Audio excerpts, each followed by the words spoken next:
ফেসবুকে আপনার ফলোয়ার বাড়ছে না, আপনি দিন দিন রিলস, ভিডিওস, তারপরে কন্টেন্ট অনেক ধরনের জিনিস আপলোড করছেন, তারপরে আপনার ফলোয়ার বাড়ছে না, তাহলে এই সেটিংটা অন আছে কিনা এখনই চেক করে নিন। যদি এই সেটিংটা অন না থাকে তাহলে কিন্তু আপনার ফলোয়ার ভবিষ্যতেও বাড়ার কোনো সম্ভাবনা নেই। সুতরাং এখনই চেক করে নিন এই সেটিংটা অন আছে কিনা। চলুন আমি দেখিয়ে দিচ্ছি কিভাবে এটা চেক করবেন। সর্বপ্রথম যেই প্রোফাইল বা পেজের সেটিংটা আপনি চেক করবেন, সেই প্রোফাইল বা পেজে লগ ইন করে নিতে হবে এবং স্ক্রল করে নিচের দিকে আসবো। এরপরে সেটিং অ্যান্ড প্রাইভেসি এখানে ক্লিক করব। এরপরে সেটিং অ্যান্ড প্রাইভেসিতে গিয়ে প্রাইভেসি চেক আপে আসার পরে এখান থেকে how people can find you on Facebook continue করব। কন্টিনিউ করার পরে আবার নেক্সট করব।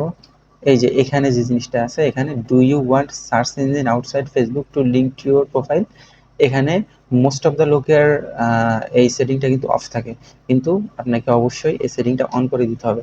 এই সেটিংটা অন করে দিলে কি হবে, এই সেটিংটা অন করে দিলে মানুষ আপনাকে শুধু ফেসবুকে খুঁজলেই পাবে না, আপনাকে কিন্তু গুগল বা এরকম কোনো সার্চ ইঞ্জিনে খুঁজলে কিন্তু সেটা পাবে।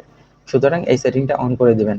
আর যদি এই সেটিংটা অফ থাকে তাহলে কিন্তু মানুষ আপনাকে শুধু ফেসবুকেই পাবে, অন্য কোথাও পাবে না।